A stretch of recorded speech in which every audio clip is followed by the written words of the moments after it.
review the top 5 things to do here in Joshua Tree National Park. Now, how about some tips that you should be aware of when coming to this park?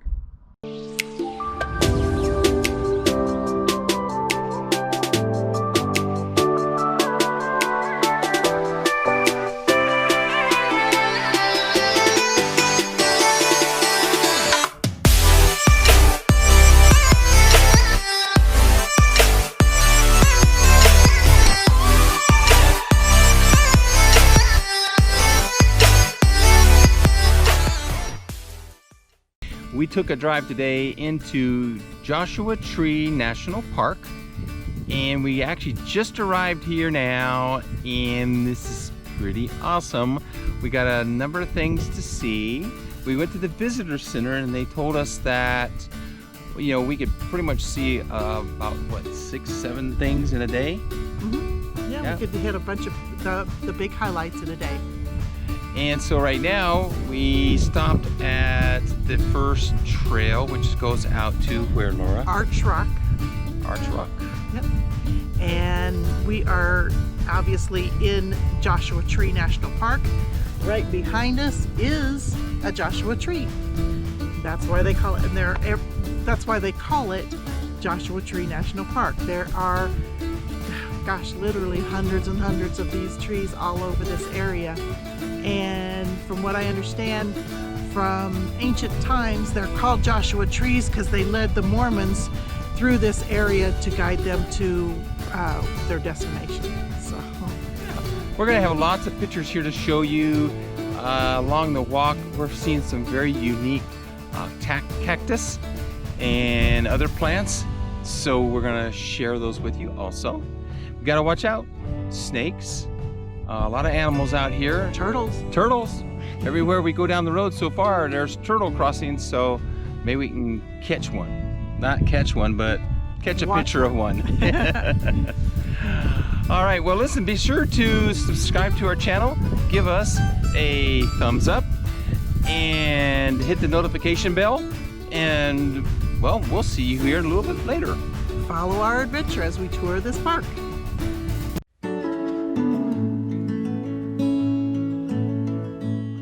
Look, honey, I found a slot canyon. Really? Let's see if I can squeeze through it, huh? Okay. All right, go for it. Okay, you gotta have to. We both get there our own way. Will you hold my water? No, you might need it. You might get stuck down there. Good point. I'll keep my water with me. How different two souls can be. Peekaboo! Peekaboo! This is cool. I love slot canyons. It's a mini. Hey, I'll take it. This is cool. Plenty of space.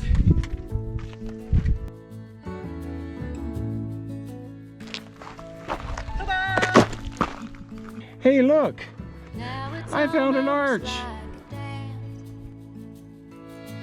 Rendering of stubbornness, and it just cuts us deeper through. The longer I'm away from you, yeah, we fight good. So we found Arches Rock. Here comes Laura. If we both know She's making it through a mini slot canyon again. I can be like the tree in the wind. Same old roots, but I can bend, turning to understand and sway. This is it. This is it, but you got to get up there. Come on. We're challenging Laura to get up here. No problem. Woohoo!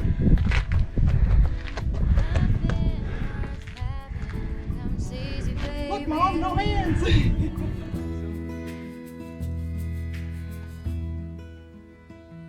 Yeah, we fight good. We make love better if we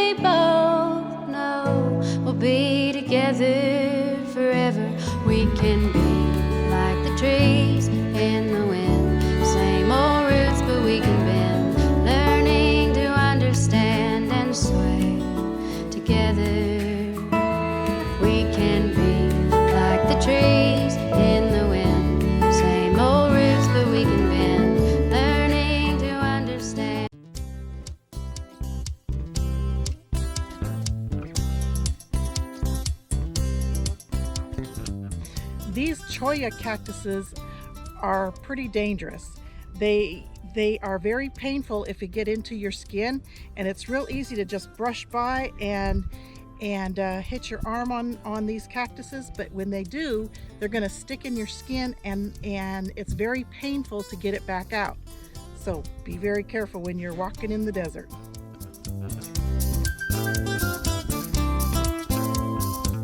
Our journey up here in Joshua Tree National Park has brought us up to a location called Keys View. And here's a quick shot of what that looks like.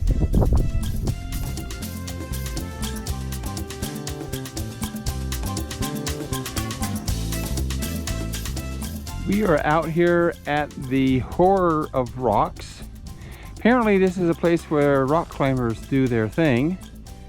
I don't know, I'll show you a little picture of some little incident that I did that was on a rock, and that's going to be about the extent of my rock climbing.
All right, we are taking a moment here to wrap up our day at Joshua Tree National Park, and we wanted to review the top 5 things that we liked about the park.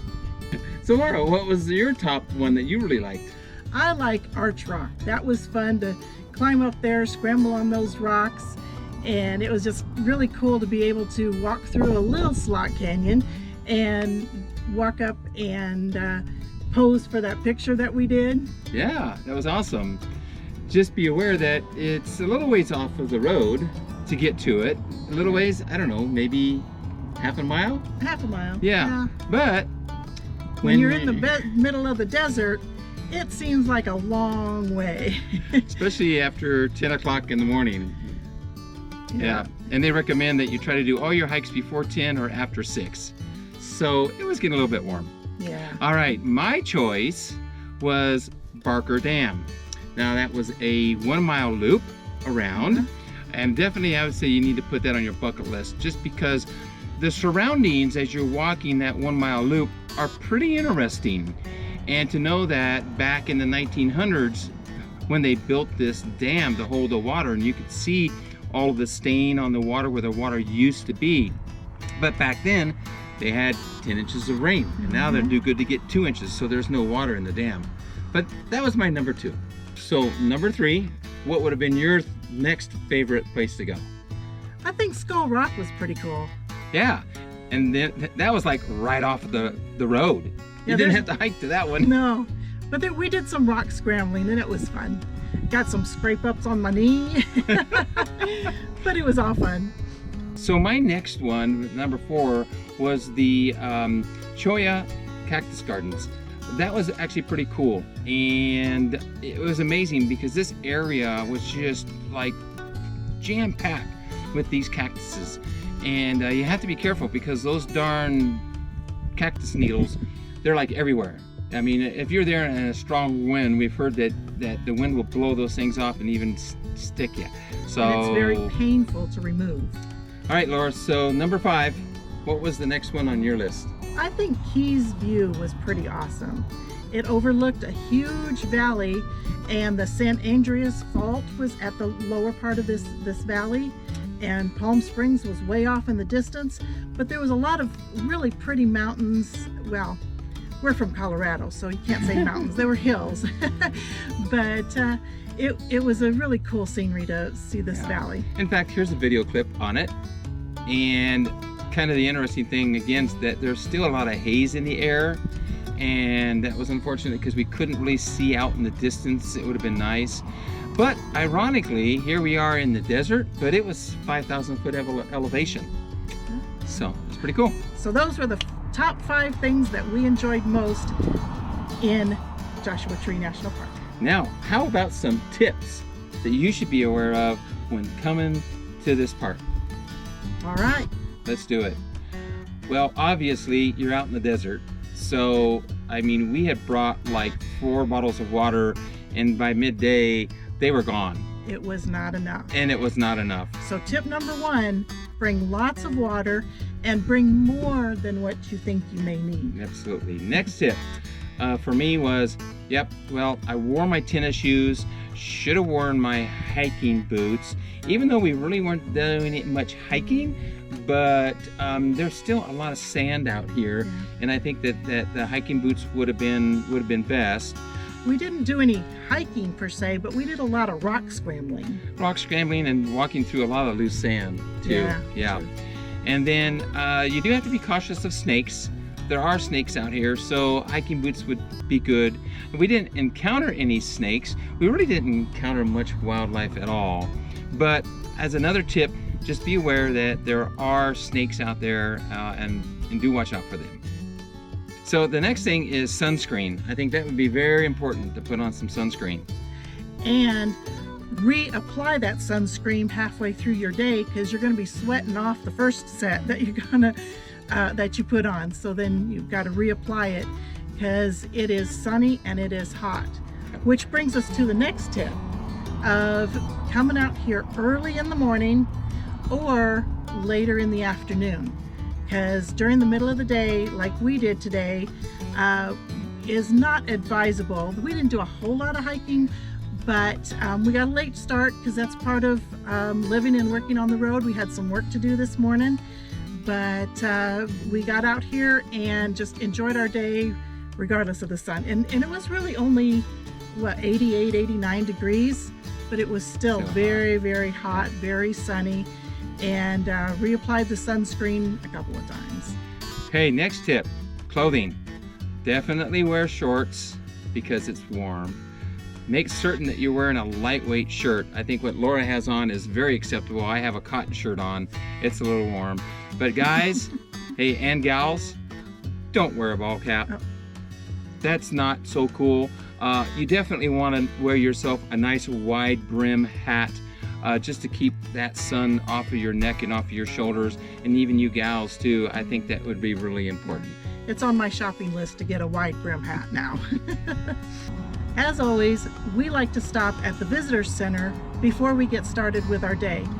The rangers always give us very helpful tips of where to go, what to see, places not to miss, The best routes to take. best routes to take, best hikes to take if you want short hikes, medium hikes, if you want to, do rock climbing, or no matter what it is that you want to do with your day, they're there to help you and tell you all the ins and outs about the park. Another tip I learned today is to bring a backpack that carries your water.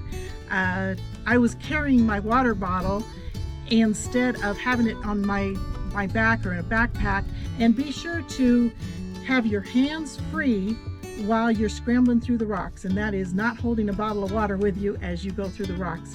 The last important tip that's going to be very helpful for you is be prepared. There is no cell service. Nothing. Bummer. I mean, there was one spot we got it for just a minute second and we got some text, but that's it. So be prepared. You're not going to get any cell service at all while you're in the park. So download your maps before you get here. As always, we hope you have enjoyed our journey. So be sure to subscribe to our channel, hit that notification bell, give us a thumbs up if you like the video.